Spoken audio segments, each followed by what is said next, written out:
All right. Good afternoon, everybody. We're back with the book of Job here in the study Bible, the ESV study Bible. Um, just so we know, I got some sweet potato pies boiling in the pot. So if I ever have to leave in about 30 minutes or so, that's where I'm going, right? It's gonna let me know. But all right, so if you were in the first live, or if you caught the first live, we did Job chapters 1 through 14. I thought I was gonna do the whole thing. I realized this is a bigger book than I had thought. All right, but there's a lot to learn too. If you didn't catch the first live, definitely check that out. We learned a lot. First of all, we learned, we got the beginning of at least the story of Job, where he had a bunch of wealth, huge family, 10 kids, a plethora of livestock. He's a wealthy man. He has his wife. The devil comes. The devil tests Job, kills his kids, takes away his stock. So he loses his family, loses his wealth. His wife even tells Job to despise God and ask for death, essentially. Um, Devil puts sores all over Job's body. After all that, his friends come in and they mourn and weep him for a whole week, 7 days. And then they begin to uh, administer to Job their prescriptions, and then their medications, if you will, of what Job should do, him needing to either repent or go to God. And what that does is start to frustrate Job more and more, and further push him down the depths of push him into the depths of his sorrow and his anguish and his sadness and his pain. Obviously he started off at quite a level, but his friends, every time they spoke to him, you just see it get worse and worse, and the way he spoke to God became more aggressive too. So we're continuing in that. All his friends have spoken, and his friends are Eliphaz, Bildad, and Zophar. Now they've all spoke. Job has gave his reply, and now what it looks like is we're gonna have another round, right? And we're getting back to Eliphaz. So we left off with Job speaking quite harshly to Zophar, or responding to Zophar's last things he had to say. All right, where do we leave off? Job continues to,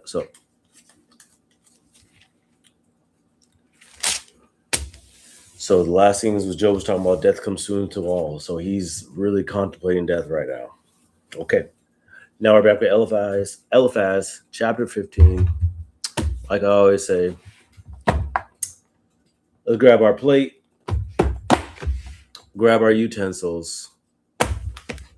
Let's dig into the breakdown. All right, let's go. So chapter 15. Okay.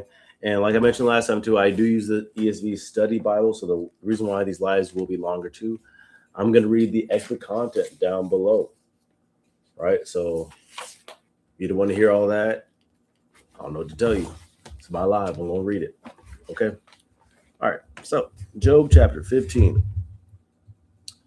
And when I'm reading the extra content, I'll say, extra content like that. Okay. Okay. Job chapter 15. Okay. Eliphaz accuses Job does not fear God. So let's get some extra content here. Okay. Extra content. Chapter 15, 15, verse 1 to chapter 21, verse 34, the second cycle. Okay, so what we got in the first one was the first cycle was just the rounds of his friends talking to Job. Now this is the second cycle of that happening. That's what it says in the extra content. The positions established by each participant hardened in the second round of speeches. So we're talking about his friends. Once again, Eliphaz, Bildad, and Zophar align Job's suffering with the punishment due to the wicked. So pretty much saying Job was wicked. That's why he's suffering. Job's responses typically show his refusal to accept responsibility for his situation, and characterize the wicked not as sufferers, but as those who prosper despite their careless godlessness. So pretty much saying, Job was saying, y'all call me wicked, but I know plenty of people who are wicked and still for some reason seem to prosper. So how can y'all call me wicked? Right? Further extra content, chapter 15, verse 1 to 35. Eliphaz, Job's words condemn him. In his second response, which initiates the second round of dialogues, Eliphaz dispenses with his earlier commendation of Job's character and opens by accusing him of speaking out of iniquity rather than wisdom. The second half of the response is a more aggressive assertion of the content of Eliphaz's first speech. The consequence of wickedness is suffering, and thus suffering indicates that a person is wicked and should not protest innocence. All right. So again, just everybody sort of, bunching their feet into the sand. All right, they're digging their feet into the sand, digging in their heels. Is the phrase. Okay, so here we go. Chapter 15. Then Eliphaz the Temanite answered and said, "Should a wise man answer with windy knowledge and fill his belly with the east wind?" So sort of loose knowledge. Should he argue in unprofitable talk? Let's see. Should the wise man answer with windy knowledge? So knowledge that is just by the wind. It's just loose. It just flies away. Nothing that's solid. Should wise men do that? Do wise men do that? Should he argue in unprofitable talk or in words with which he can do no good? But you are doing away with the fear of God and hindering meditation before God. You are doing away with the fear of God. Eliphaz is saying, Job, the way you're speaking right now, you're talking as if you don't fear God. As if you don't know what that means. For your iniquity teaches your mouth, and you choose the tongue of the crafty. That's bold words. You choose the tongue of the crafty. Who else was called crafty? Who's he referring to? Referencing Satan. Remember? In the book of Genesis, the very first thing God told us about Satan, or the serpent who was, symbolizing Satan. The first thing that God said about Satan was, or the serpent is the craftiest amongst all of God's creatures, the craftiest. So he's saying some tough words. You choose the tongue of the crafty. Your own mouth condemns you, not I. Your own lips testify against you. Are you the first man who was born? Adam. Or were you brought forth before the hills? Have you listened to the counsel of God? Do you limit wisdom to yourself? As in you can't hear any other wisdom outside of yourself? All right? Pretty much Eliphaz is saying, you're not taking my wisdom. You're not listening to what I'm telling you. What do you know that we do not know? What do you understand that is not clear to us? Both the gray-haired and the aged are among us, older than your father. Are the comforts of God too small for you? Are the word that deals gently with you? Or the word, sorry. Are the comforts of God too small for you, or the word that deals gently with you? Why does your heart carry you away? And why do your eyes flash? That you turn your spirit against God and bring such words out of the mouth. Wow.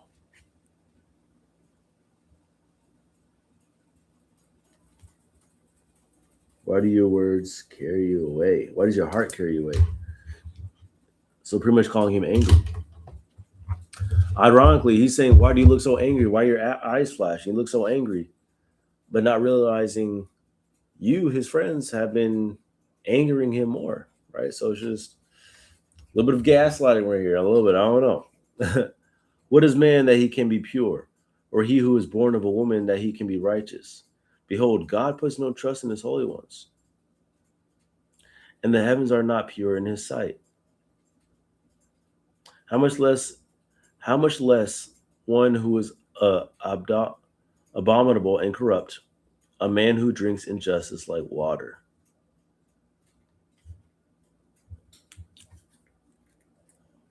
Wow.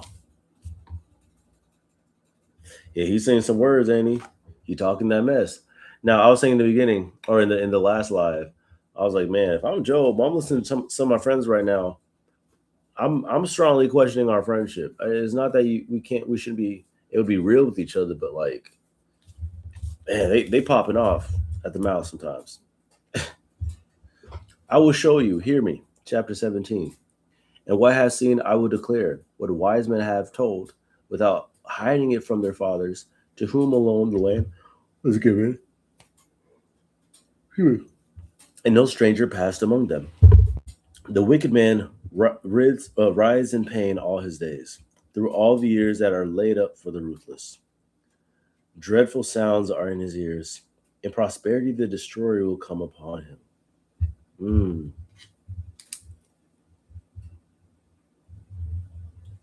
The wicked man writhes in pain all his days. In prosperity, the destroyer will come to prosper him. Wow. Now, he's saying that because, again, Job was a wealthy man. He said, the wicked man writhes in pain all his days. In prosperity, what Job was in, the destroyer will come upon him. Pretty much saying, in your prosperity, clearly you were being wicked. That's why you were destroyed. And that's one of the big points of his claims from his friends, is that in your wealth and all that. So I don't know if they really feel like that's real. I don't know if there's some jealousy behind that. We don't know. We're not there yet. 22. He does not believe that he will return out of darkness, and he is marked for the sword.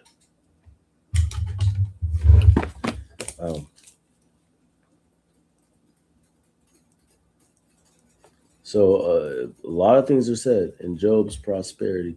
So he believes in Job's prosperity.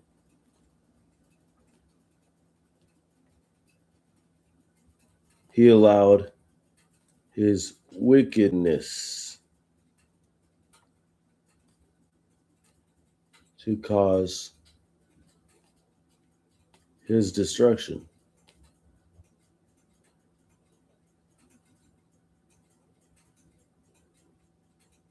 His destruction.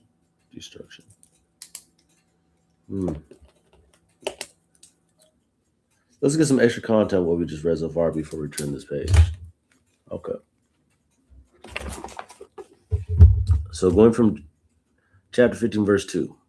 Should a wise man answer with windy knowledge? It is possible that Eliphaz is asking whether he as a wise man should respond to Job. But the contents of verse 36 indicate that the function of this question is to dispute Job's claim to be wise. That's what I was thinking. That's what I was saying.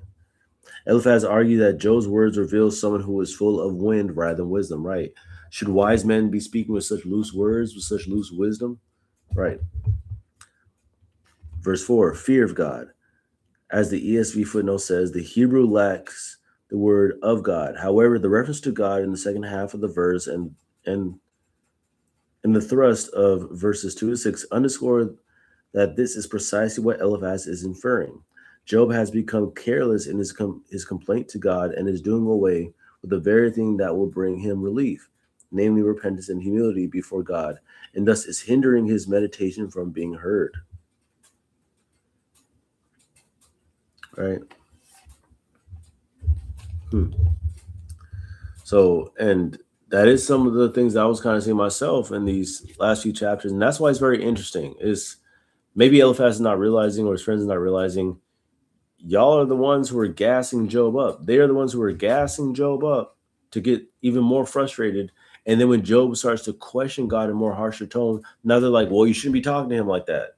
So it's a rock and a hard place, man. Verse 8, have you listened in the counsel of God? The question ought to appear ironic to the reader, who has been made privy to the conversations represented in the prologue. Okay, Eliphaz is himself guilty of the very sort of presumption for which he criticized Job. Exactly. He has concluded wrongly that Job's suffering is a transparent indicator of God's judgment. Right. I mean, it's like he's saying, are you listening to God? But how are you assuming that I'm not listening to God? Why do you feel like this is because I'm absent from God? Right? Or I feel like I'm moving away from God. Verses 14 to 16. Eliphaz revisits the central questions of his first response.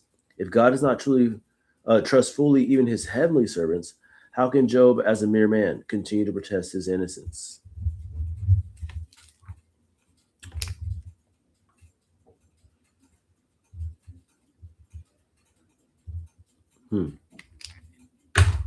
I'm gonna highlight when Job said that, "Behold, God puts no trust in the holy ones," but I'm gonna quote and put Eliphaz's wisdom. Eliphaz's quote unquote wisdom, just in case, like I know it's in there, but not every single word in the Bible means that God is speaking it through. Obviously, there's clear stories where there are things we're saying that God is mentioning, but He doesn't necessarily approve of. He can't show you what He approves of if He can't also show you what He disapproves of. So I'm going to highlight that, but also I'm going to put it as Eliphaz's wisdom. And I'm not going to lie, it looks bright on here, but it's actually kind of dark right in my angle. So give me 1 second, y'all. I'm gonna get some light up in here. Get some light on it. Gonna put some light on it. God said, let there be light. Yeah. All right. Actually looks 10 times better. Don't it? It looked 10 times better. And I think I only got about 10 minutes before my timer goes off. Okay. Okay. Continuing. Verses 20 to 35. I've only read through 20. Let's see. Okay, it's just talking about the next section. I've read up to 22. 35. Okay, that's going to lead up pretty much to the next chapter. So let's get the extra content of what this next section is going to be. 20 to 35. In a section intended to function like the description of the foolish man in the first response, Eliphaz portrays the wicked man to implicate Job. Central to the portrayal are the images of one who is terrified of judgment comes to him amid his seeming prosperity. Eliphaz is hoping that Job will see himself in the images and turn from defending himself to repentance. So Eliphaz is he's pushing that horn. He's stepping on the gas that, you're wicked, man. In your prosperity, you clearly were acting wickedly. Verse 23, jumping back into the word. Now, he wanders abroad for bread, saying, where is it? The wicked man. He knows that a day of darkness is ready at his hand. Distress and anguish terrify him. They prevail against him like a king ready for battle, because he has stretched out his hand against God and defies the Almighty. Running stubbornly against him with a thickly bossed shield, because he has covered his face with his fat and gathered fat upon his waist, and has lived in desolate cities, in houses that none should inhabit, which are ready to become heaps of ruins. He will not be rich, and his wealth will not endure, nor will his possessions spread over the earth. He will not depart from darkness. The flame will dry up his shoots, and by the breath of his mouth he will depart.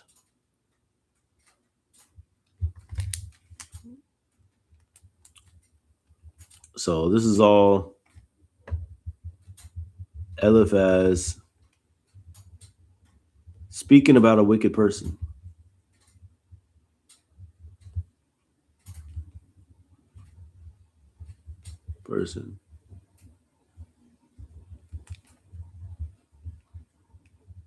Implicating Job, right? That's what it was saying, is implicating Job. This is what it's doing.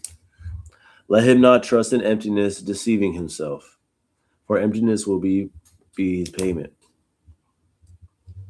Trust in emptiness, deceiving, for his emptiness will be his payment. Now, out of context, these are great words. In context, do they relate to Job? We're still finding out. Because again, if you haven't read it now, just mention this is my first time reading through Job. I've never read through Job myself. Okay. I haven't read through Job myself, so this is a cold read through. Okay. And if you haven't read through Job and you didn't catch the first live, the way Job starts off, we just find out that he's wealthy. That's like the first things. We don't know a backstory. We haven't heard about a backstory. We don't know anything about Job prior to the beginning of the book that he's wealthy, and then the devil very quickly soon after tests him, right? So all we know about his wealth. It will be paid in full before his time, and his branch will not be green. He will shake off his unripe grape like the vine, and cast off his blossom like the olive tree. For the company of the godless is barren, and the fire consumes the tents of bribery. They conceive trouble and give birth to evil, and their womb prepares deceit.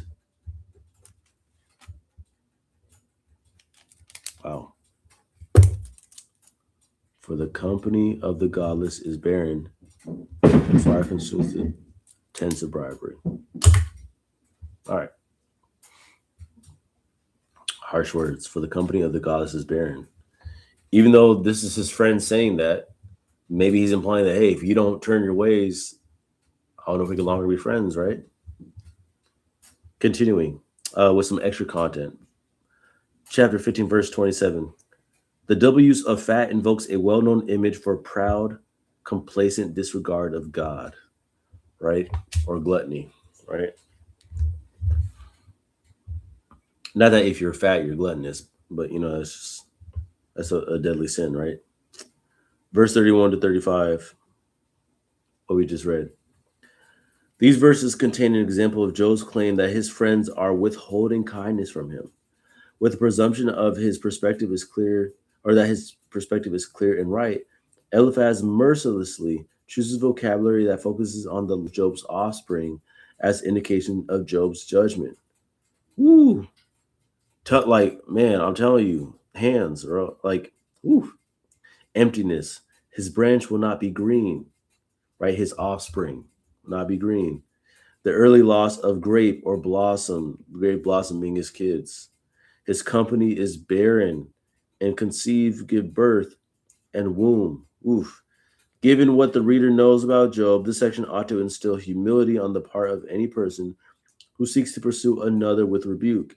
And compassion for Job is one, or as one who endured not only the loss of his children, but also the presumptuous, compounded, and condemning comfort of his friends. Right. Pretty much it's saying in this section, the last thing you want to be doing is what Eliphaz is doing right now. It's like Job just had his kids murdered, and you're using Job's murdered kids to incite him to repent, and you think that's going to work? That's not the way to do it. Like that's not how you want to be doing this. And that's exactly Eliphaz is doing the quite opposite. And in the beginning, I even mentioned in the first live, Eliphaz was the friend that kind of butters you up a little bit and then kind of lays it on you, right? But now it's like Eliphaz is like, no, I'm ripping off the band-aid. And Job was like, I'm not even ready to heal yet. There ain't no scabs. You just, man, these friends, I'm telling you, I don't know. I'd be a little bit different. Okay. Now Job is going to respond for the second time. All right. So this is round 2. Okay. Extra content, chapter 16, 1 to chapter 17, verse 16. All right. So these are Job's responses. Extra content. Job, hope for a sufferer. Job begins by pointing out that his friends have failed as comforters. They have. I mean, they're awful. And I'm not even going to say it's a guy thing because it's really not a guy thing. These 3 friends are just awful. I wouldn't be talking to Job like this. Like, golly. Even though comfort was their original purpose for coming to see him, he then decides that seeming paradox. He decides the seeming paradox of a situation. God is the one who has brought these things upon him, and although others take this as a sign of his judgment, Job trusts that God can testify on his behalf. He's still putting his faith as God. Right? Job is the one suffering, and yet he has put more faith in God than his friends are putting faith in Job, a mere mortal.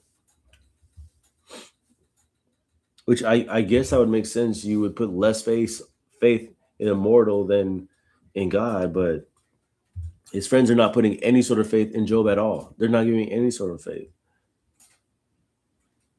And maybe they just don't know, but they're just not going about this the right way. In the final section, Job presents his friends with the consequential dilemma of their words. Their condemnation leaves death as Job's only hope, but to long for death is to give up on any possibility of vindication and is no hope at all.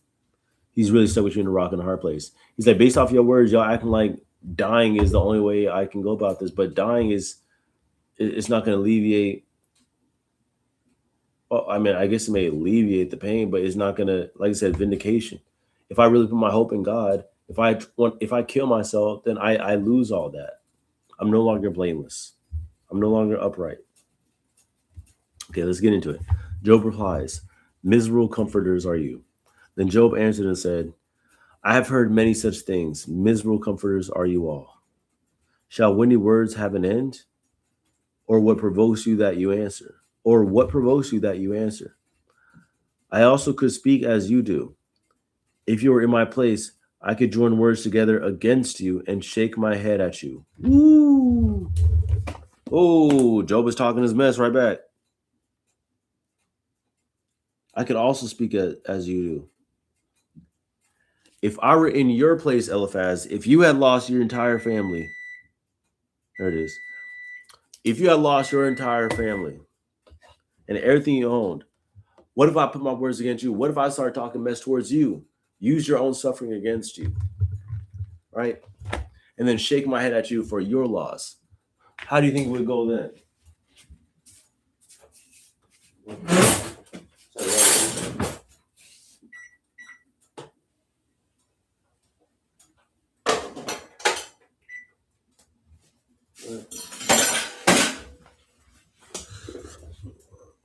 How do you think it would go then? I could strengthen you with my mouth. Job is saying right here,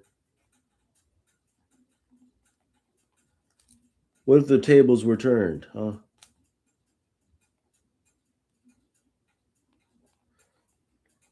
Would you consider it fair if I talked to you the same way if the tables were turned? If you're in my shoes? I could strengthen you with my mouth, verse 5, and the solace of my lips would assuage your pain. Assuage your pain. If I speak, my pain is not assuaged. And if I forbear, how much of it leaves me? Surely now God has worn me out. He has made desolate all my company. Surely now God has worn me out. Now I know God has worn me out because he left me with you three who are completely wearing me out.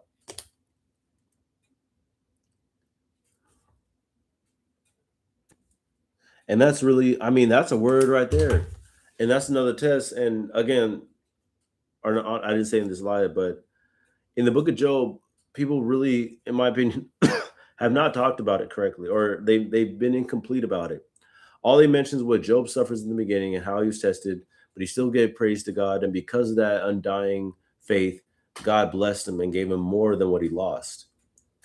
But there's a whole story to this, right? It's the battle between him and his friends right now. Excuse me. It's the battle between him and his friends right now that I really think is the biggest story of what's going on. Right? It's like the devil tested him, and now he got his friends testing him. I mean, Job is going through nothing but tests in this story. I mean, and for him to only have the confidence, the fact that there hasn't been no action, there haven't been no hands, no swords drawn, like nothing. Like he hasn't completely cursed away his friends. He's still hearing them. Job must have been one heck of a guy. I'm just saying. All that he's going through, and now his friends are testing him. Whew, boy. And he has shivered me up. Verse 8, continuing, with a witness, which is a witness against me. And my leanness has risen up against me. It testifies to my face. He has torn me in his wrath and hated me. He has gnashed his teeth against me. My adversary sharpens his eyes against me. Wow. And he's saying that towards God, right? He really feel like God is smiting him right now. Job feels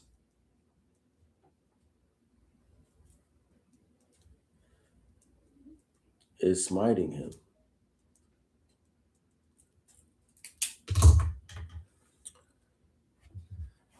Verse 10, men have gaped at me with their mouth, and they have struck me insolent on the cheek. They mass themselves together against me.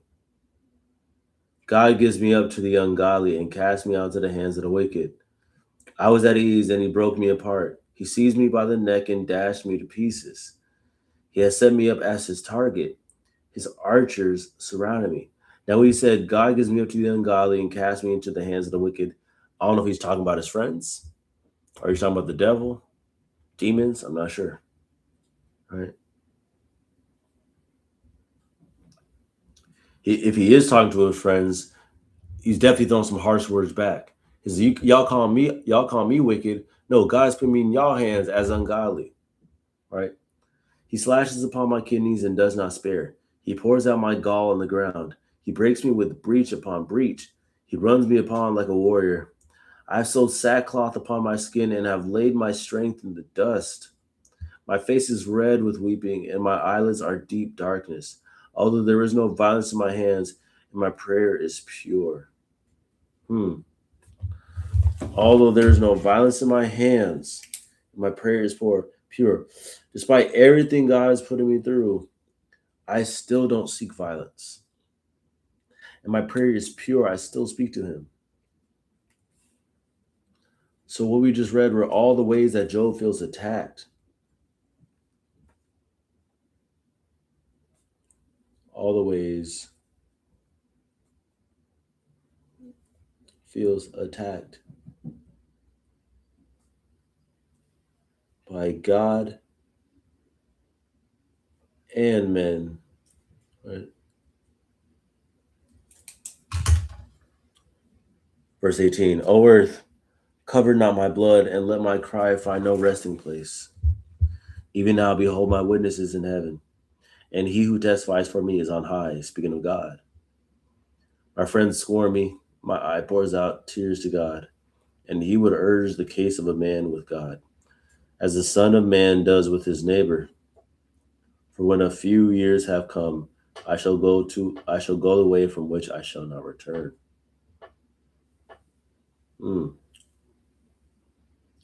Even now, behold, my witness is in heaven. He who testifies for me is on high.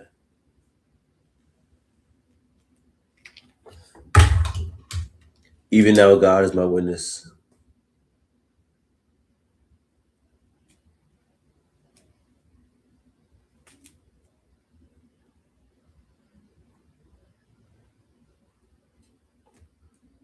Right. And that's before chapter 17. So let's get some extra content on that.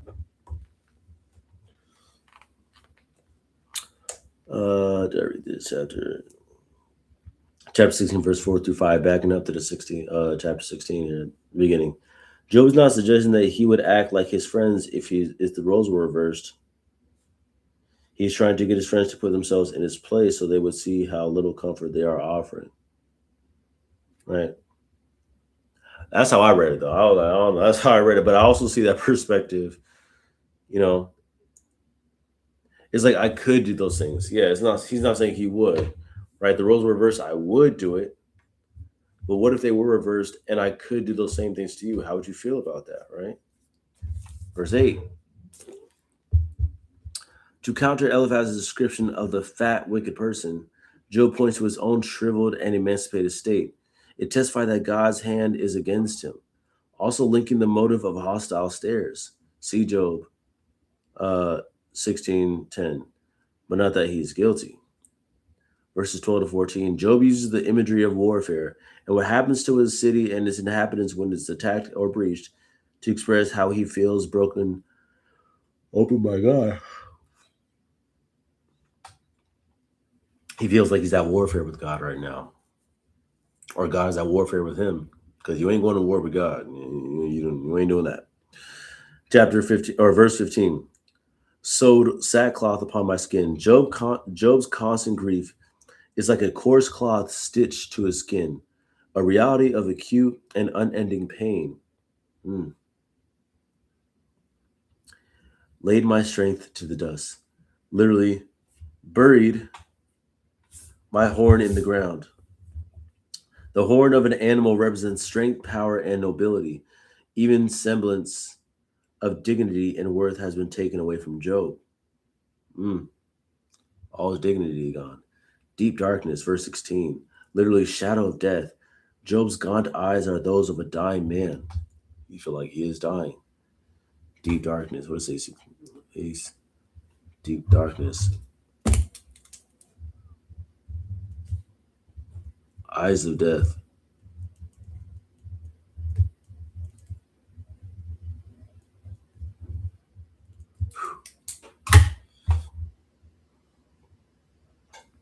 This is, I can see Job is good to read through when you are really going through something traumatic. I see. Even though it seems bad right now, I'm sure, of course, as God does, God is going to relieve a lot of this pain. But it's just, this Job is relatable. That's what I feel like. Whatever the travesty you're going through, Job is relatable, especially when it's happening, when it's, if you're dealing with that and having people around you who mean well but are just making the situation worse, who's gone through that, who's been that person where the friends around them just made their situation worse, or maybe they were that friend, or maybe you were that friend that you try to comfort them but you just push them further over the edge, right? Or closer to the edge, I should say. Verse 19. Who is Job's witness in heaven? Who testifies on his behalf? One of the holy ones derided in Eliphaz? That's not what I think. I think it's God. Job's tentative plea for an arbiter grows in confidence here with the knowledge that God alone is the source of suffering. So too will his realization grow that God alone is also his witness. I'm sure that's what it's going to say next. Is his hope for vindication. Okay. This may not be clear to Job yet. Yet distinguishes. This may not be clear to Job yet. Thus, 1621 distinguishes the witness from God, but it will be so eventually. Okay. Tough stuff. All right. Chapter 17. Job continues. Where then is my hope? All right, continue. My spirit is broken. My days are extinct. The graveyard is ready for me.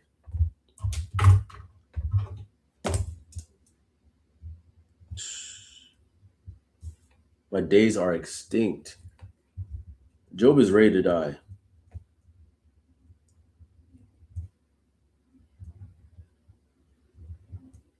This man who was upright, right? He was upright. He was blameless. My spirit is broken. My days are extinct. Not even limited anymore. He was saying that. Now, as I said in the first live, every single time one of his friends opens his mouth, this man dives deeper and deeper into darkness. They are not helping him. He was saying first, my days were limited. Now he's saying my days are extinct. They're done. I have no more days left. The graveyard is ready for me. He's ready to go. Surely there are mockers about me, and my eyes dwell in their provocation. He ready to get up out of here. Lay down a pledge for me with you. Who is there? Who will put up security for me? Since you have closed their hearts to understanding, therefore you will not let them triumph. He who informs against his friends to get a share of their property, the eyes of his children will fall. He who informs against his friends to get a share of their property. We'll get that in a minute. Let me finish the chapter. He has made me a byword of the peoples. I do not know that though.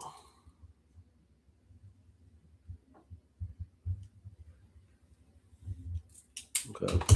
He has made a byword of the peoples, and I am one before whom men spit. My eye has grown dim from vexation, and all my members are like a shadow. The upright are appalled at this, and the innocent stirs himself up against the godless. Yet the righteous holds to his way, and he who has clean hands grows stronger and stronger. Yet the righteous holds his way. That's a good part to underline. Verse 9. And he who has clean hands grows stronger and stronger. Verse 10. But you come on again, all of you, and I shall not find a wise man among you. Woo. Seems like maybe he's talking to his friends about that. My days are past. My plans are broken off. The desires of my heart. My plans are broken off. The desires of my heart. They make night into day. The light, they say, is near to the darkness. If I hope for Sheol as my house, Sheol being the underworld, hell, if I make my bed in darkness, if I say to the pit, you are my father, and to the worm, my mother or my sister, where then is my hope? Hmm. Who will see my hope? Will it go down to the bars of Sheol? Shall we descend together into the dust? Hmm.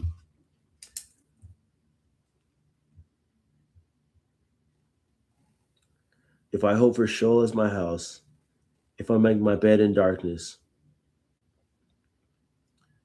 where then is my hope? Even in all this despair, Job is still understanding, right? If I want to go to hell, if I want to die, where's my hope in hell, right? There's still something back here telling him, but understand all the suffering. Is it really worth casting your own self into hell? Is it worth it? Now let's jump back into this extra content. Chapter 17, verse 5. Since verses 1 through 4 are likely addressed to God, in verse 5, Job may be asking God to remember what his friends have done, warning the friends of the consequences of such actions, or both. Many interpreters think that verse 5 quotes a proverb of the day, which, if true, bears a message similar to other warnings in the OT against being a false witness. So verse 5 is saying, he who informs against his friends to get a share of their profit, the eyes of his children will fail. Right? So are you bearing false witness to me to maybe get what I own? Or to get some sort of acknowledgement from God by bearing witness, even though your witness is false? Like, essentially, are they his friends? Does it make them feel good to say, hey, you repent? And if God sees us righteous, then yes, thank you, God. Now bless him with more because I got one of your children to repent when that's maybe not what the case is in the first place. Right? Verse 7, all my members. Job's entire body is exhausted from grief and pain. This summarizes his theme. From chapter 16, 17 to 16. Verses 10 to 16. In both lines of verse 12, Job appears to refer to the perspective of his friends. They argue that if he will simply repent, God will restore him and turn his night into day.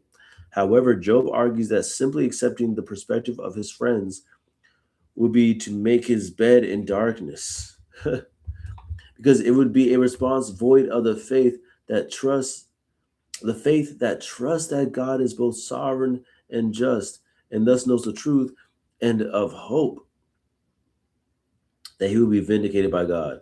I'm about to highlight that.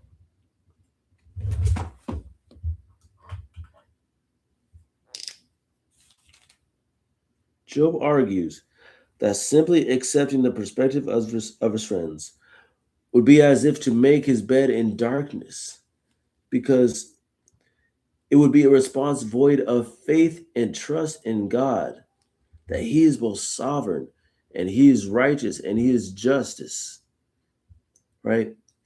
And it would be like me losing hope in him. And it would seem like I am losing hope in God's vindication of my situation. Bars. Job is wise. Throughout the dialogue in chapters 3 to 31, Job is essentially arguing God's character back to God from the belief that he is just. In doing so, Job the sufferer is structuring his lament as ultimately a posture of hope. Oof! That is tough. Job is using his current lament to still display righteousness in God to his friends, in spite of his friends saying, his friends are like, repent, repent, repent. And Job is like, y'all, with everything that I'm going through, I still know that God is sovereign and he is righteous. That if he is causing, not if, because he's causing what he's causing, it's because he's doing what he should be doing as sovereign Lord over my life. His friends need to learn something. I'm telling you, I wish I had Job as a friend. All right, now we're going to go back to Bildad now, the second friend. Now, as I mentioned earlier, Zilphaf was generally the friend that buttered things up, even though there's less buttering going on now. And Bildad was kind of like, he's like a mild friend. He's just kind of going to just lay it flat. Not too harshly or not too nicely, just kind of middle ground it for you. But we'll see how he goes about it now. It seems like all his friends are starting to actually just, pounce a little bit harder. So extra content. A Bildad's response is going to be on chapter 18, chapter 18, 1 through 21. Bildad, punishment for the wicked. They're all just calling him wicked now. It's just, Job, it's you.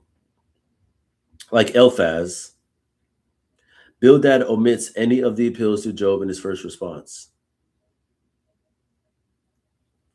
and opens by venting his frustration. Who is Job? Who is Job to maintain his position and criticize the words of his friends? The remainder of Bildad's response in his unyielding description of the end of the wicked that appears to be motivated as much by his reactive irritation as by any further desire to correct Job.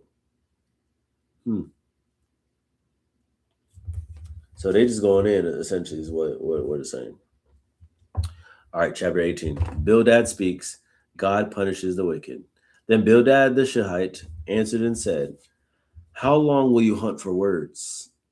Consider, and then we will speak. Jeez. Why are we counted as cattle? Why are we stupid in your sight? I'm sure that moment Job was like, I mean, you want me to cut you off? Or like, you sure?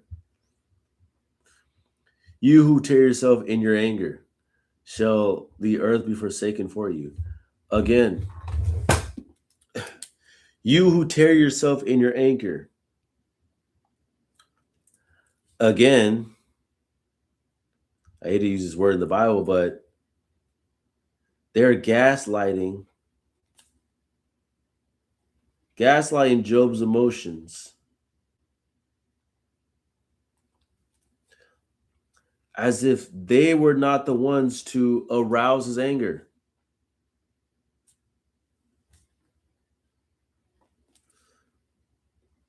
I mean, it's crazy. Like, of course, he was going to feel a certain way when he lost all his family and his wealth, but he wasn't in such a place until his friends started speaking. Just to go back around and say, you're gonna tear yourself up. You're gonna kill yourself with your anger. It's like, bro, it ain't my anger, it's you. Okay, I'm sorry. You will tear yourself in your anger. You who tear yourself in your anger, shall the earth be forsaken for you, or the rock be removed out of its place. Indeed, the light of the wicked is put out, and the flame of his fire does not shine. Again, out of context bars.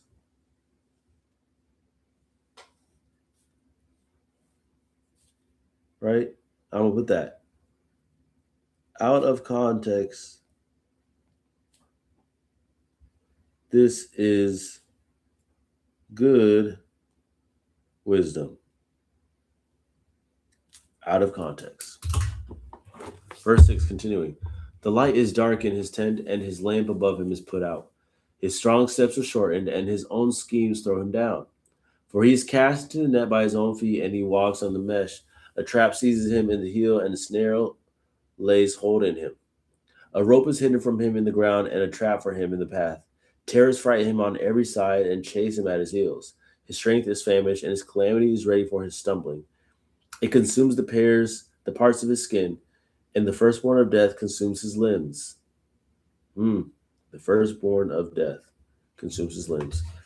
He is torn from the tent in which he trusted, and is brought to the king of terrors. In his tent dwells that which is none of his. Sulfur is scattered over his habitation. His roots dry up beneath, and his branches wither above. His memory perishes from the earth, and he has no name in the street. He is thrust from light into darkness, and is driven out of the world. He has no posterity or progeny among his people, and no survivor where he used to live. They of the west are appalled at his day, and horror seizes them of the east. Surely such as dwellings of the unrighteousness, such is the place of whom who who knows not God. Sheesh.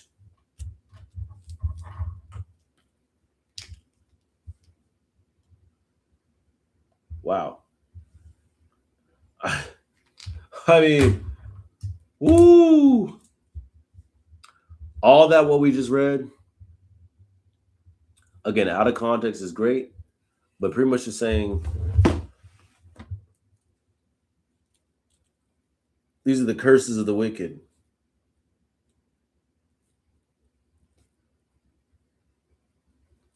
Those who know not God, right? I mean, I'm reading this and I'm getting secondhand pissed. I'm getting secondhand pissed off for Job. I'm like, you might as well just cuss me out with everything that you're saying. It's like, again, I said this in the first live, they didn't ask any questions, they didn't get any insight. They're just spewing off their own words, their own wisdom. And now they're just digging into this man. I mean, golly, you wouldn't think that they were friends. You wouldn't believe that if you jumped into the conversation right in chapter 18, you wouldn't think that they were friends by the way they're talking. Sometimes it gets that way with friends. Right?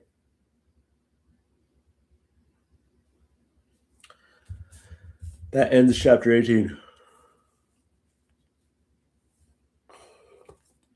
Let's get some context. Chapter 18, verse 5 to 6.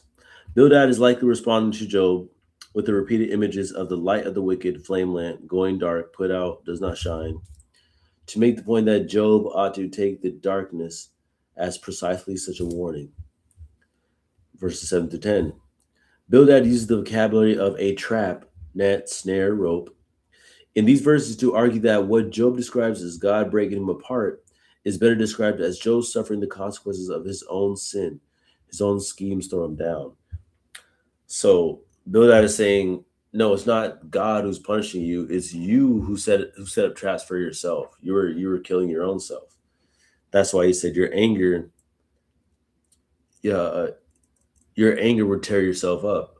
So you're setting up your own demise. This isn't God. This is you setting up your own demise. That's pretty much what Bildad is saying. 11 to 14.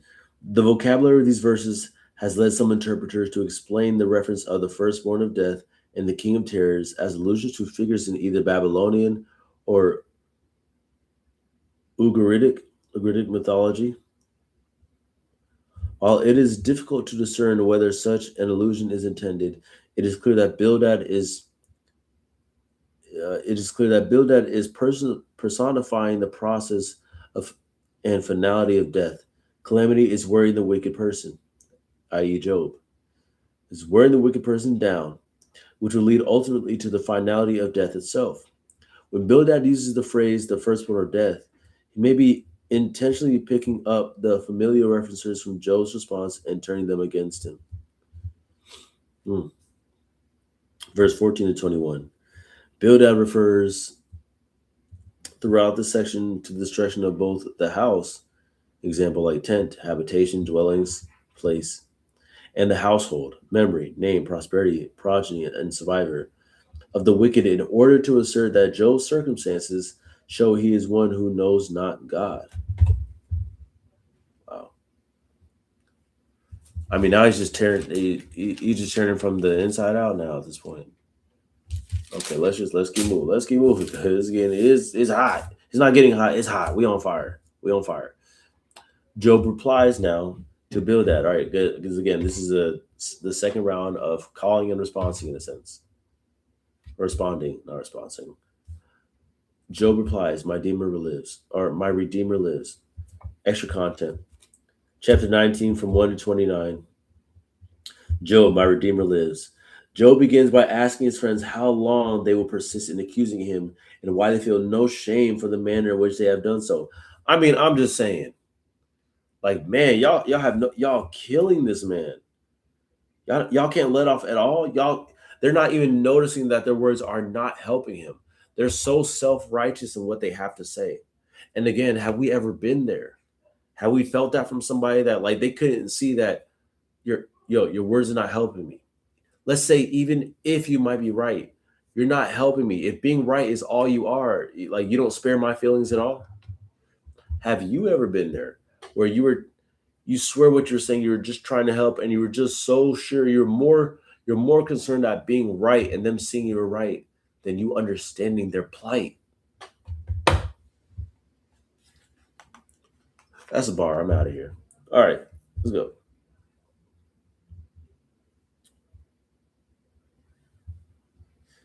So, like, continuing, even if he has done wrong, Job maintains that it is God who has brought about his circumstances. Job laments that although he cries out for justice, his continued suffering has brought only isolation and indifference from his family and friends. Job concludes with the wish that his belief in God's vindication of him would be inscribed in rock as a permanent witness, and with a warning to his friends against continuing to pursue him with such anger and certainty that they are right, lest, which means in order or in fear of, lest, lest, in fear of, they fall under the very sort of judgment they assume has fallen on Job.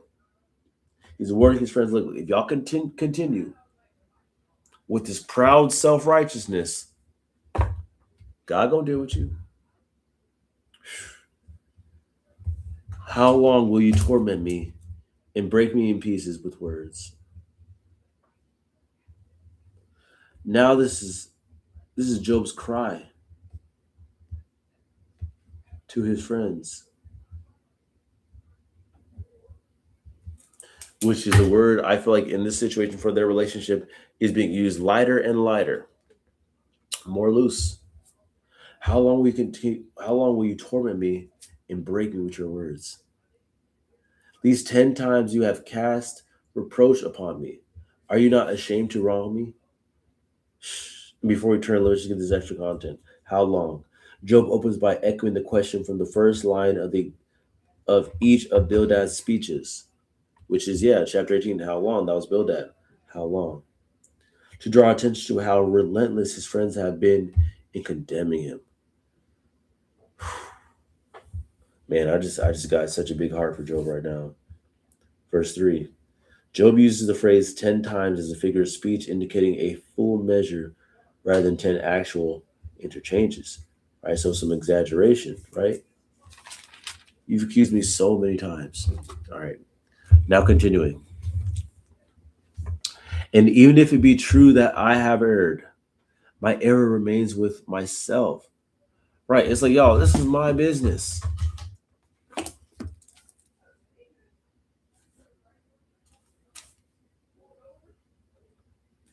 Job is saying, if if I'm wrong,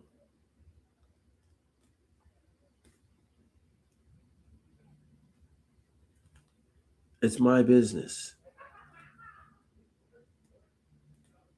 At least it's my business with God, as I've also said. He's my judge, my jury, my executioner, and my witness.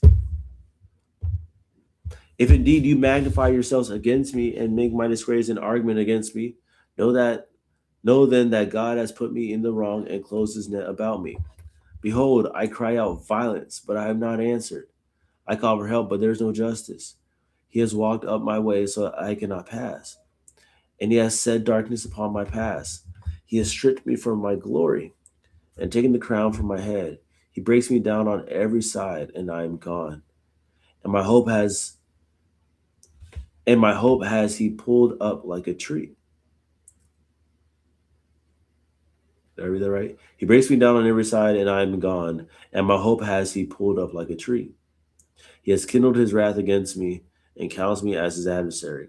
His troops coming together, and they have cast up their siege ramp against me and encamp around my tent. Tough words. Let's just get some context on that real quick. Extra content, verse 6. The verb translated put me in the wrong is the same verb that Bildad used in chapter 8, verse 3, translated to pervert, right? To pervert.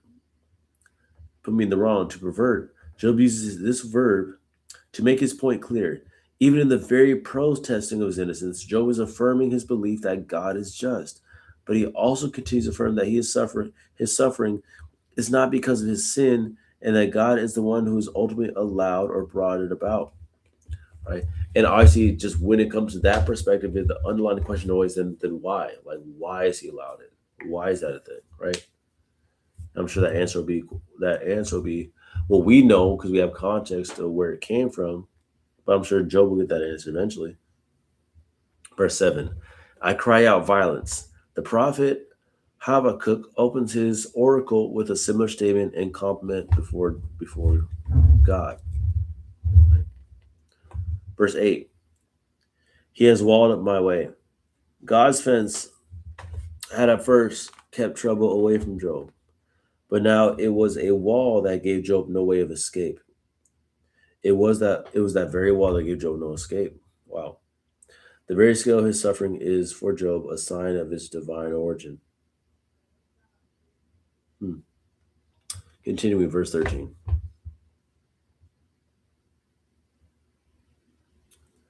He had put my brothers far from me, and those who knew me are wholly estranged from me. My relatives have failed me, and my close friends have forgotten me. Ooh.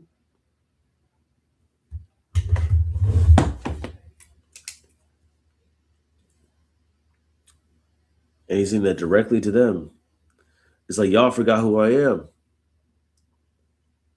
Y'all assume me to be this wicked person all the time. It's like, when have I ever been wicked? When can y'all ever tell me that I've been wicked?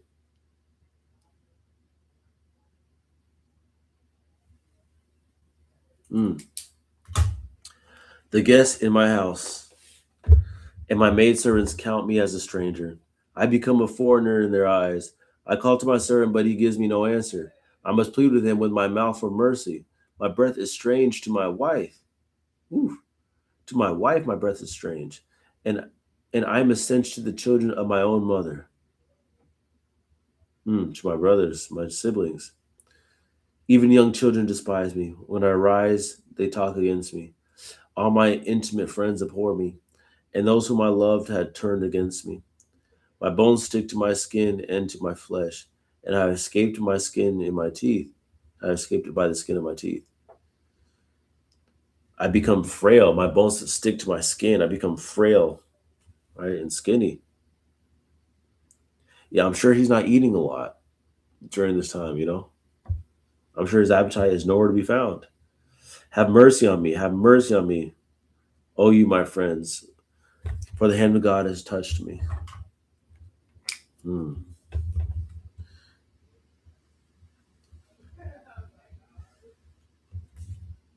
Job is pleading. He's like, please, y'all, let me be.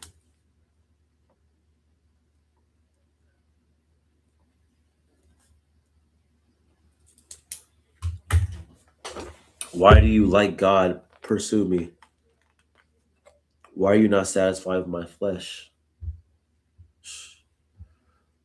Oh, that my words were written. Oh, that they were inscribed in a book. Oh, that with an iron pen and lead that were engraved on the rock forever. For I know that my Redeemer lives, and at the last he will stand upon the earth. And after my skin has been thus destroyed, yet in my flesh I shall see God. Shall see God, whom I shall see for myself, and my eyes shall behold, and not another. Oh. For I know that my Redeemer lives, and at the last he will stand upon the earth. And after my skin has been thus destroyed, yet in my flesh I shall see God. He's still singing his praises. I will see God, whom I shall see for myself, and my eyes shall behold, and not another. No one else. I shall see no one else but God when I am far and gone. My heart faints within me. If you say how we will pursue him, and the root of the matter is found in him, be afraid of the sword. For wrath brings the punishment of the sword, that you may know there is a judgment. You You say how we will pursue him, and the root of the matter is found in him. Be afraid of the sword. That's that warning.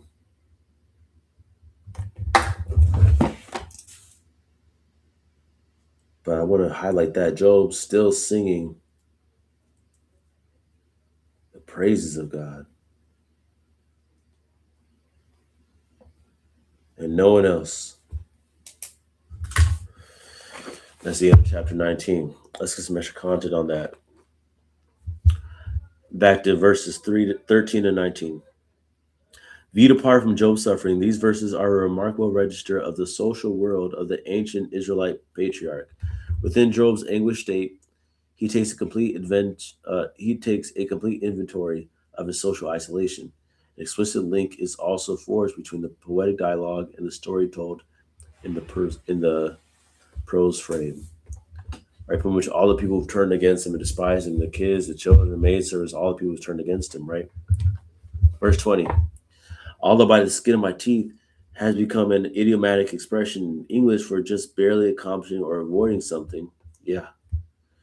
The intended referent of the Hebrew phrase is not so clear, i.e., what is meant by the skin of the teeth is difficult to determine. However, the general sense of the English phrase, which has typically been explained as having its origins from the verse in Job, fits the context as well. Right.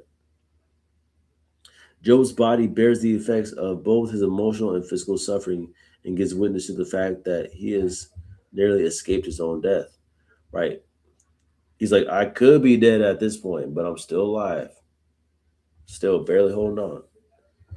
22. Why are you not satisfied, my flesh? If his friends were so convinced that Job had sinned and that his obvious physical suffering represented God's judgment, he asked them why they continue the relentless pursuit of him. Exactly. From Job's perspective, his friends have chosen to use whatever he has left as a means to torment him, and he's pleading that they might show him mercy. If that really is the case, it's like, y'all, let's say y'all right, and that's what Job is saying too. Let's say you're right, and everything that you're saying is true, that I'm wicked and all this woo. Why do you need to pursue me? Like, you see that, and Job is responding to them. It'd be one thing if Job is coming to his friends and saying, I'm innocent, I don't know what's going on, blah, blah. They came to him with their words, and it's like they're pursuing him as if Job is out here just lollygagging, living free, like, yeah, I don't know why all this is happening, like, God, I don't know what he's doing. That's not what Job is on. Job was bowing and pleading to God and praising God and praying to him. But his friends came at him with all these haughty words. So I don't know, man. Yeah, his friends, they're this pridefulness, their pride in their own self-righteousness is astonishing right now. Astonishing. All right, and we're about to hear from the worst one of them all after this, after we get through a couple of these contexts. Okay. Verses 23 to 24. Job wishes that his words could be recorded as a witness that would remain where he is dead. He refers to the two methods which, we're reading his words now, so that wish came true, I guess. He refers to two methods of recording that were common in the ancient Near East. Inscribed in a book, the Bible, here we are. The process could refer either to writing on a scroll or book, or to an inscription on a clay tablet, all of which represent written materials that would have been more or less portable.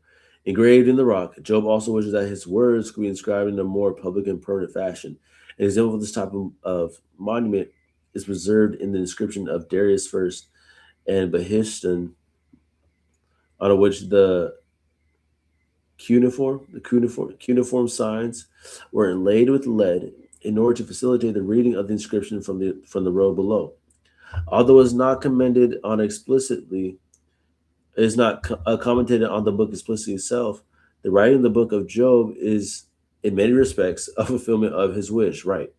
In a way that both includes and extends beyond the purposes Job had in mind, right?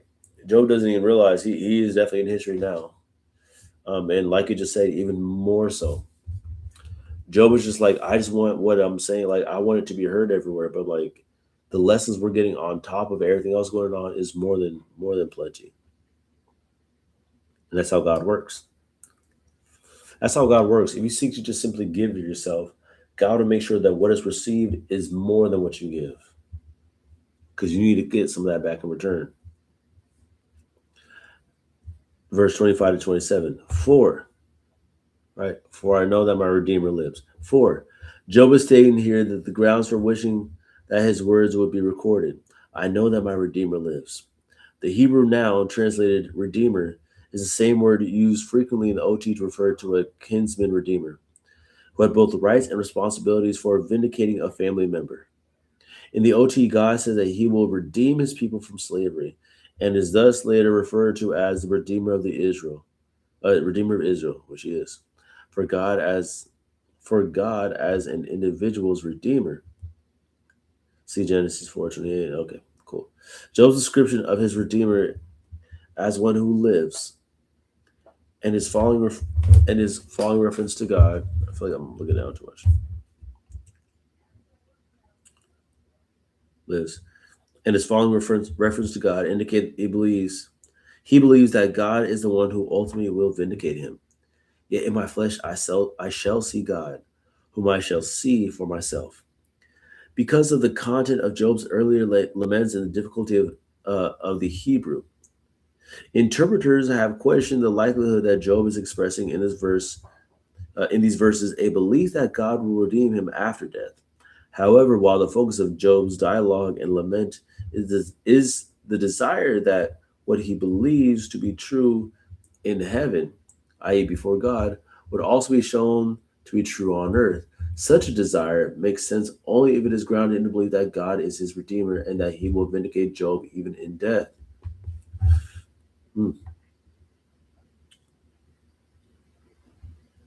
It did seem to me that's what it was saying.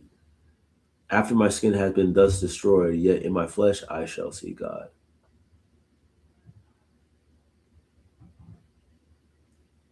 I know that my Redeemer lives, and at the last he will stand upon the earth. And after my skin has been thus destroyed, yet in my flesh I shall see God, whom I shall see for myself, and my eyes shall behold, and not another.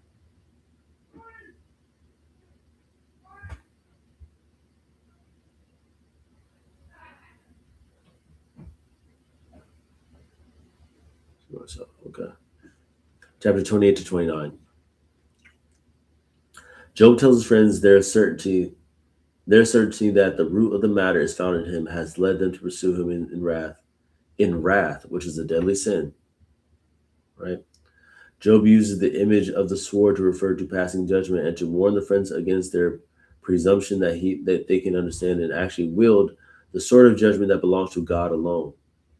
In calling his friends to be careful how they judge him, lest they fall under the punishment of the very sword they presume to wield, Job suggests something similar to what Jesus will teach explicitly in the Sermon on the Mount later to come. But yeah, Job, point that anger, point that sword, because I'd have been saying all that stuff. I'm like, y'all better be careful what y'all talking to me, man.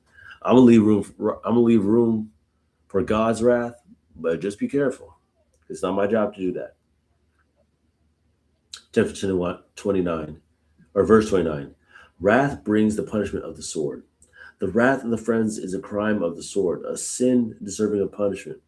False testimony demands the same penalty that would have been given the accused, which is referenced in Deuteronomy chapter 19, verse 16 to 19. The accusation of his friends was worthy of death. Ooh, the accusation of the friends were worthy of death. Known there is a judgment. The Hebrew for this line, and these friends know this. These are biblical men. They know this. They know what Job is saying. Right? Right. The Hebrew for this line is elliptical. It seems to mean either that there is a judge or that there is a judgment, as the ESV renders. The appearance of the Redeemer, says Job, would be bad news for his friends. Oh yeah, we tossing the hands now verbally, but we tossing the hands. All right. See, it's like Job is he's starting to get to that point now. Like we're starting to get real combative now. I'm telling you, every time his friends open his mouth, the situation is just getting worse. And the worst of the worst is about to speak, and I'm just knowing this ain't about to be good. Because the last time he spoke, the first time he spoke, I was like, oh, he's that friend who just he needs to get his butt whooped. He just hands. So I just know he about to pop off. Okay. Extra content. Zafar, the wicked will die. So you see what I'm saying? I mean, he just takes it to the extreme. The wicked will die. He the only friend that says that. Bildad, what did he say? Bildad was just talking about punishment, right? What was the other friend saying? Ilfaz, Job's words condemn him, right? His words are condemning him. You know, you'll be punished. Nah, bro, the wicked, they gonna die. That's Zafar. Nah, you gonna die. God gonna kill you. Zafar, he's that friend, bro. Me personally, I'm not Zafar's friend after this. I'm like, Zafar, I'm sorry, you just, don't talk to me for some years. It's gonna be some years, bro. I just lost my kids. I'm putting my hands on you. Job is different. I'm putting my hands on this guy. God gonna have to forgive me, man. I'm putting my hands on him. uh Zafar, the wicked will die. Extra content. So verses 1 to 29, chapter 20. In this second response, Zafar opens with a brief expansion of frustration, presumably in response to Job's insistence that God has brought about his circumstance, and Job's belief that God will yet vindicate him. The remainder of the response is one long description of the short and insufferable life of the wicked, by which Zafar intends to implicate and rebuke Job. It's not his job. Okay, here we go. Then Zafar, the Namathite, answered and said, therefore my thoughts answer me, because of my haste within me.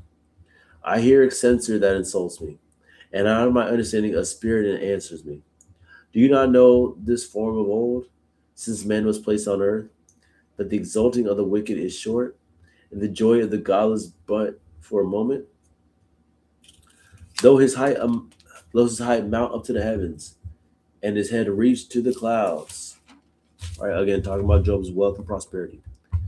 He will perish forever like his own dung. Oh my gosh. He will perish forever like his own dung. That's crazy. That's that's crazy words, Zafar. Hold on, do I got extra? Like his own dung, so like my poop. That's what you're gonna say? Okay, that's crazy. Let's go back before we turn. Chapter 20, verse 3. Censor that insults me. Zafar may be referring to Job's response to his last speech, in which Job sarcastically criticized his friends and claimed that he was not their inferior. So claiming that I'm not inferior to you, that insults you, that's definitely pride. That's all pride. I should be able to say, hey, I'm not less than you. And if that insults you, then you probably feel like you're more than me. Verse 6 through 7. Zafar warns Job that whatever height a wicked man may have achieved will not change the fact that when his end comes, it will be quick and complete. Where is he? Zafar may be recasting the question Job asked. What? Excuse me. In 14:10, man, the devil does not want me reading this. In 14:10, as what could well be ironically and justifiably spoken about Job if he does not pull back from insistence that he's innocent. Okay. Continuing. Verse 8. He will fly away like a dream and not be found. He will be chased away like a vision of the night. The eye that saw him will see him no more, nor will his place any more behold him. His children will seek for the favor of the poor, and his friends will give back his wealth. His bones are full of his youthful vigor, but it will lie down with him in the dust. Zafar just talking a mess. Though evil is sweet in his mouth, though he hides it under his tongue, though he's loath to let it go and holds it in his mouth, yet his food is turned in his stomach. It is venom of cobras within him. He swallows down riches and vomits them up again. God cast them out of his belly. He will suck the poison of cobras. The tongue of the viper will kill him. He will not look upon the rivers, the streams flowing with honey and curds. He would give back to the fruit of his toil and would not swallow it down. From the profit of his trading, he would get no enjoyment. For he has crushed and abandoned the poor. He has seized a house that he did not build. Woo! Golly, talk about heat. Talk about heat. Let's just summarize it, because even the down here summarizing, because the forward saying is he's saying a lot of the same thing, just in different ways. Verses 10 to 21, extra content. Zafar argues that neither the wicked man nor his offspring will enjoy the benefits of what he has acquired, because he has gained it through the oppression of others. Jeez, who's he oppressed now? Now Zafar is just saying stuff like, who's he oppressing? I'd be like, bro, who are you talking about? Who did I oppress? See, now it's like, again, we didn't get context in a lot of Job's backstory, but either this stuff is true, so they're calling it out, or if not, they're just saying stuff. And Job is saying you're bearing false witness. Like, so if this is false, Zafar is just saying stuff now. Like, now y'all just saying stuff because y'all angry. Not y'all just mad, so y'all just saying stuff now. Y'all popping off. Y'all just dead wrong. Instead, his children will be forced to beg from the poor, who were some of the very poor their father oppressed to gain his wealth. The description also includes several images that describe the way the wicked as sometimes like gluttony. Their hunger for evil is unrestrained and unsatiable, which leads to whatever has been gained instead of rotting whatever has been gained instead of rotting them from the inside out.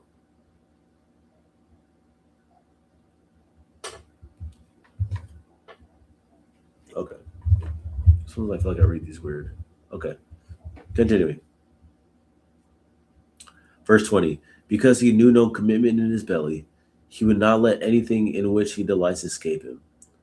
There was nothing left after he has eaten, therefore his prosperity will not endure. In the fullness of his sufficiency, he will be in distress, and the hand of everyone in misery will come against him. To fill his belly to the full, God will send his burning anger against him and rain it upon him into his body. He will flee from an iron weapon, a bronze arrow will strike him through, and it's drawn forth and comes out of his body. It is drawn forth and drawn out of his body. The glittering point comes out of his gallbladder. Terrors come upon him. Utter darkness is laid upon his treasures.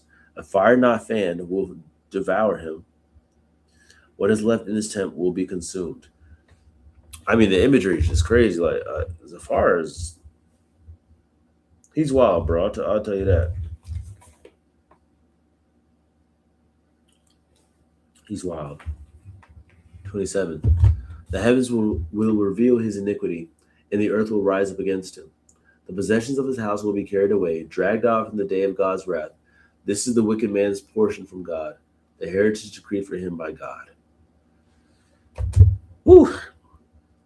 Extra content. Verse 27. The heavens and the earth. Although it is not his purpose, Zafar hints here at the central tension of the book. What is the relationship between what is true before God and what takes place on earth? What is the relationship between what is true before God and what takes place on earth? Essentially, what happens in heaven, what happens on earth, right? The friends wrongly assume that Job's circumstances on earth are a transparent indicator of his guilt before God in heaven.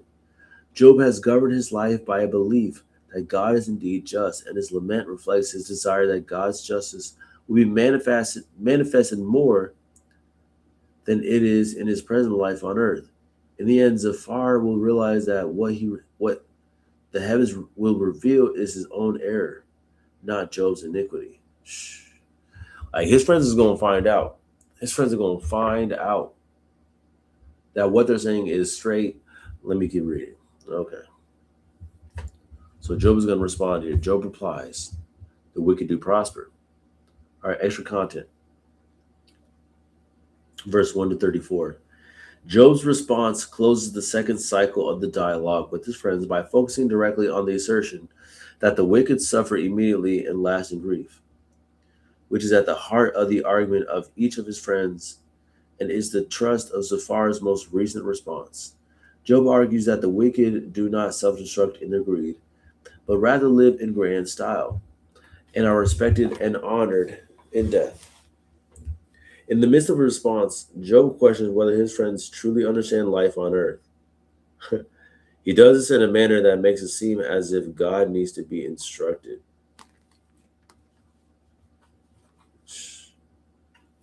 Whew.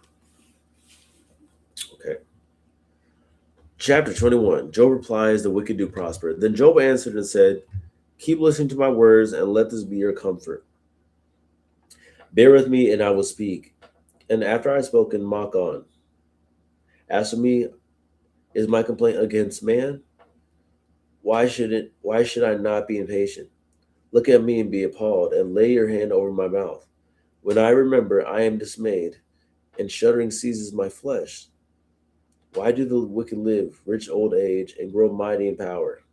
Their offspring are established in their presence, and their descendants before their eyes. Their houses are safe from fear. Right there, 'cause that's a question a lot of us ask. Why do the wicked live, reach old age, and grow mighty in power?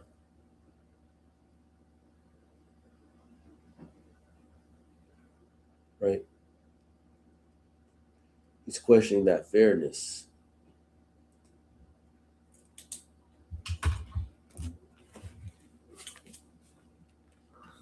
Their houses are safe from fear, and no rod of God is upon them.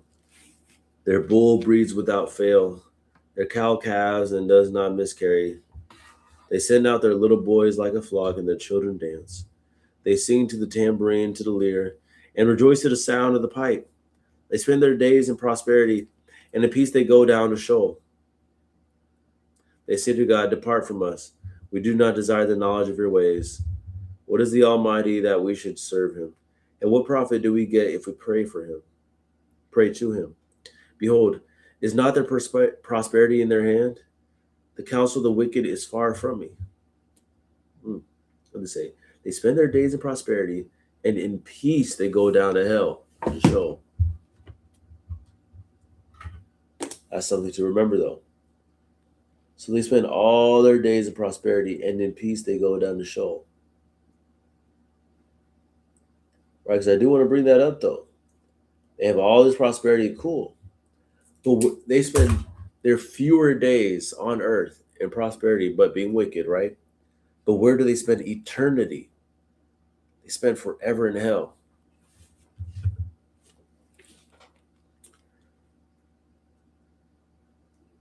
The counsel of the wicked is far from me.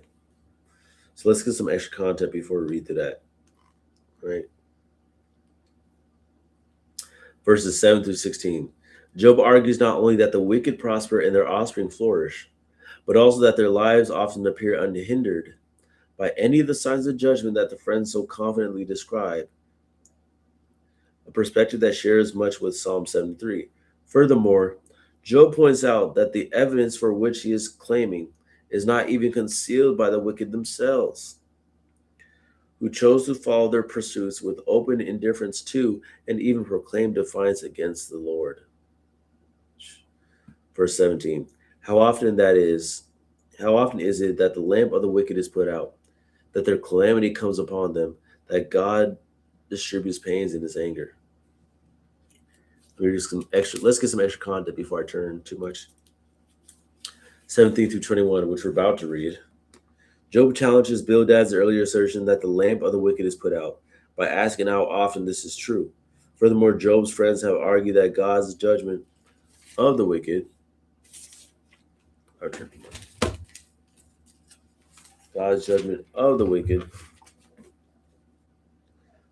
falls also on the children of the wicked.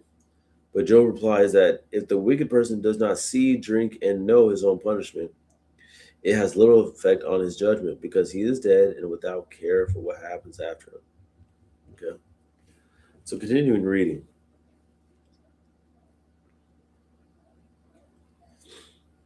Chapter 18.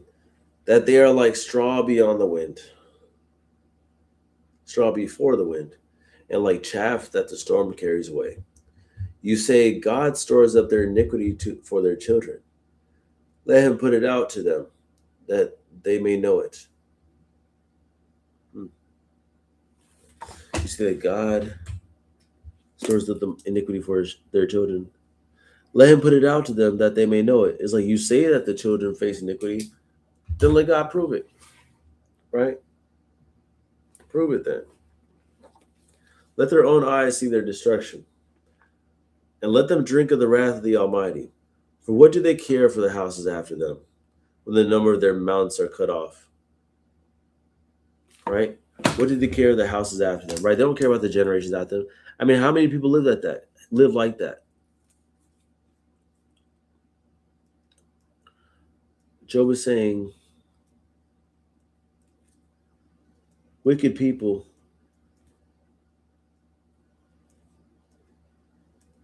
tend to not care about the generations after them. That's what the houses mean. Right? And all these olden shows, where they talk about the house of this, house of that, this house. It's just talking about generations. House this, house that. Right. Chapter or verse 22. Will any teach God knowledge, seeing that he judges those who are on high? One dies in his full vigor, being wholly at ease and secure, his pails full of milk, and the marrow of his bones moist. Another dies in bitterness of soul, never having tasted of prosperity. They lie down alike in the dust, and the worms cover them. Which is true. That's even said in Proverbs.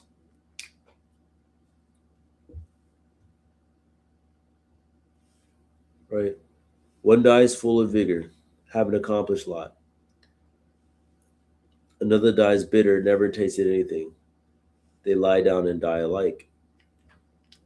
Right? The rich and the poor are all going to die the same. Right? And that's said in Proverbs somewhere. The rich and poor shall die the same. I think it's also saying Ecclesiastes. Right? Vanity, vanity, everything is vanity. Whether you're rich or poor, in dust you came, and dust you shall return, right? Chapter 27, or verse 27. Behold, I know your thoughts, and your schemes to wrong me. For you say, where is the house of the prince? Where's the tent which the wicked lived? Have you not asked those who travel the roads? And do you not accept their testimony? That the evil man is spared in the day of calamity, and that he is rescued in the day of wrath. Who declares his way to his face, and who repays him for what he has done? When he is carried to the grave, watch is kept over his tomb. The clouds of the valley are sweet to him. All mankind follows after him, and those who go before him are innumerable. How then will you comfort me with empty nothings? There is nothing left of your answers but falsehood. He's given up on their counsel. Like, look at these words. How then will you comfort me with empty nothings? They're empty and they're nothings. It's like, it's just further pointing that what you guys are saying to me is literally doing nothing for me.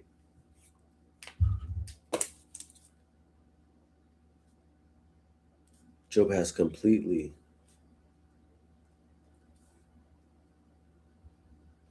given up on his friends. And if I'm his friends, bro, I'm just done. Like, y'all, we're not helping. Even if you're so righteous, it's like y'all not helping on his friends' counsel. Just leave the man alone at this point.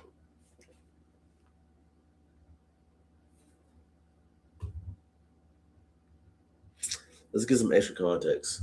And we're probably gonna stop here because we're about to get into the third cycle. And it's getting late and I'm hungry. All right, verse 22. Verse 22. In previous speeches, Eliphaz has asked how Job could presume to be in the right when God judges even the heavenly beings. Here, Job recasts the truth of Eliphaz's assertion so as to question the reproach of his friends. The presuming to discern events on earth as transparent indicators of judgment contradicts the facts of experience in such a way as to suggest that God needs to be reminded or instructed in their knowledge. However, since God is the judge of those who are on high and unseen, the friends should be all the more cautious of presuming to discern exhaustively what God's purposes are simply based upon what they see on earth. Right. Like you guys, we are mortal beings questioning the all-powerful spiritual God. Though he obviously manifests his spiritualness manifests on earth, obviously, but his when they say his ways are higher than our ways, the unseen ways are so much higher than what we understand. We can only understand what we see, right? At least with our first eyes, we usually like what we see. Of course, having faith and having understanding through the Holy Spirit gives us insight to things we haven't necessarily seen yet. But usually, what we perceive, the first things we normally see, that's what we base a lot of our understanding on, right? Naturally, in a sense. Okay, hope that's making sense. Verse 33, all mankind falls after him. In addition to the argument that a person's circumstances are not necessarily a transparent indicator of blessings or judgment, there is an additional warning embedded in Job's description. Many people are fooled by the external circumstances of the evil man, who is the subject of the description, into following him in life and honoring him in death. All right, so yeah, we just had another round of honestly, this fight is just getting more brutal. This verbal onslaught is just getting worse. His friends are just getting worse.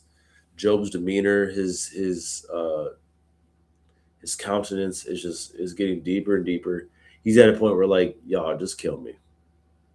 Like his friends are whipping him to the edge. Job's like, you might as well just take me out. Like, what do y'all want from me at this point? I already lost it. It's like we're at a point now, and I think to somebody else reading, it could seem like, okay, this is just redundant. They're going back and forth. They might just skip. What I'm seeing is this is truly how it happens sometimes, where people are pushed to off themselves, are pushed to seek the ultimate sacrifice to end their suffering. It's sometimes it could be people around them that pushes somebody so over the edge. I mean, these friends are so concerned with their own self-righteous presupposition, their own prescription to what Job has going on. They truly feel like, and Job has said, they truly feel like they can speak for God himself. And Job's like, who are y'all? And also, I mean, if I'm Job too, and maybe he's going to ask this question, what have I done to y'all to deserve this? He's kind of implied it, but I mean, I'd be asking that directly. I'm like, y'all act like I did something to you. Did I hurt any of you? Like, who hurt you? Was it me? Did I smite any of you? Did I despise any of you? Have I done wrong to y'all? Like, why are y'all coming at me with such heat? It's like you guys are so stuck in your own ways.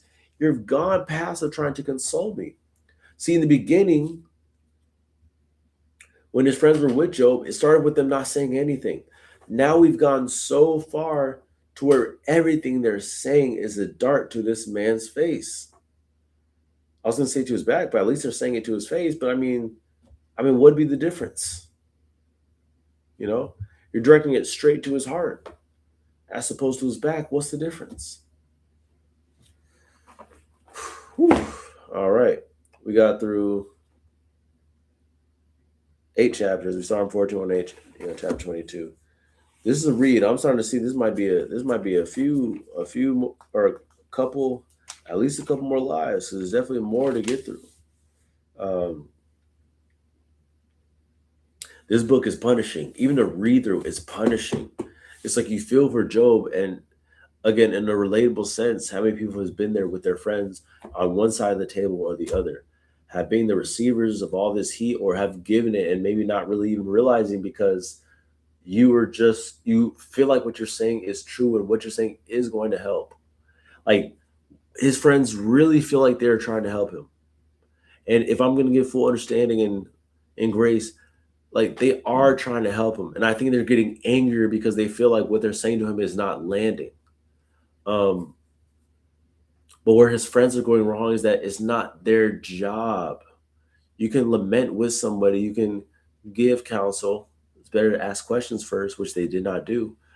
But when you start to get into the space where you feel like you have the answers for this person's problem and not direct them to see, I would have just said, well, Joe, I would comfort him in this time of woe, ask him if there's anything that he needs, and I would tell him, just go to God. If his friends would have just started out with that, hey, seek God's counsel. Just pray to God, and I'm sure He'll give you the answers. Right? In my humble being and just being a human on this earth, seeing somebody go through all this, and I haven't gone through that, I'm not in his face. I'm like, well, what you do, is probably your fault. I'm like, dang, like I've never been through this. I wouldn't even really know what else to say except, pray. And I would feel like that's not enough. But in Job's situation, that's probably all they needed to say to him. But now they're going on this whole tangent and they're killing this man so much more than where he already was. So there's that. We'll be back tomorrow. Tomorrow Bible study I can't. Wednesday I have after school, so probably not. After school theater. So I'll probably be back Friday to get back into this. We'll see how much we get through next time. We'll get through the third cycle, which just see where we're going to be looking at here. Third cycle, so we can get some insight, and then I'll cut it off here. Third cycles will be chapters 22 to 25. The consistent pattern of the first two cycles unravels in the last dialogue. Eliphaz begins by depicting Job's life as a constant stream of wicked activity. See, so now his friends have gone so far. Now his whole life is wicked. Like this upright, justful man, right, blameless man before God, who God said that to the devil himself, and his friends have known him. So if God is saying that, clearly he's lived a certain life. But now, if it's up to Eliphaz, his whole life is bad. Like his friends are just they've dug their heels so deep. Job's life has been a consistent stream of wicked activity. In contrast to the perception of Job offered in his first speech, right? So first he wasn't saying all that about Job. Now it's like, no, actually your whole life is bad. It's like they're proud. They're proud. Job's reply strongly implies that the divine power that has touched him is typically capricious and destructive. Bildad offers the beginning of a reply before Job interrupts with a further assertion of the impenetrable mystery of his divine power. No room appears in the cycle for a contribution from Zafar. Thank God. Thank God. Zafar, bro, he don't need to say nothing. You said enough. If there was any comfort in the friends attending to Job, it has entirely evaporated. Oh, man. The two parties have argued themselves increasingly apart, revising earlier judgments as they do so. I mean, that's really what it is. And again, this part of Job is not talked about. There's such a missing there's such a missing word and preaching and teaching in this inner. I mean, it's a boxing match. It's a 3v1 with God in the middle. God's the referee right now, not saying much, just watching. But this is 3v1 right now. This is I didn't hear nothing about this before I read Job. It was only about, the devil destroying Job's family as well. I think I thought even I heard that his wife died, but I guess not. But destroying his kids, his family, his wealth. But it's Job's faith that restores God's, or not restore, but it's Job's faith that, allow God to restore multiple, more than what he lost. Like that's all you hear about. I'm like, to me, that's not even the primary. It's because it's not just the faith in spite of him losing his family. It's not just that. If anything, it's faith having then continued to be bashed by the closest people to him, his friends, right? Outside his family and all those who rejected him. It's and usually it was interesting about this story is that in the other Bibles, the other stories in the Bible, especially in the OT, it's like the span over like years or months and days, and it's span over time.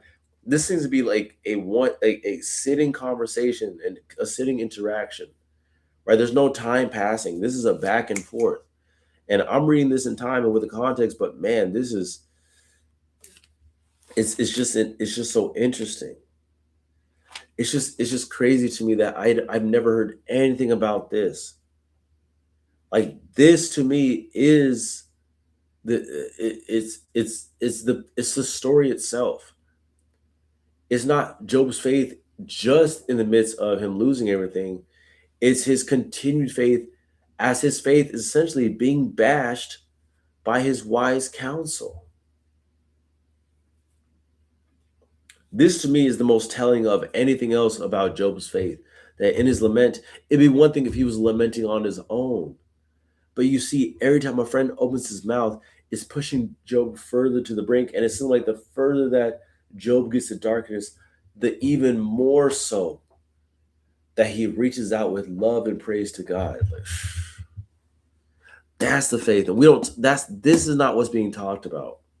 This is not what's being preached about. I think it's beautiful, man. It's heart wrenching though, but it's beautiful. This is not what's being discussed. I'm glad I'm reading through this because this is just good lessons. It's good lessons to have. It's a good lesson to have. So yeah, I'm going to end it here because it's time to eat before it gets too late. Man, and after this, it's Psalms and Proverbs, all of Solomon's words and stuff like that.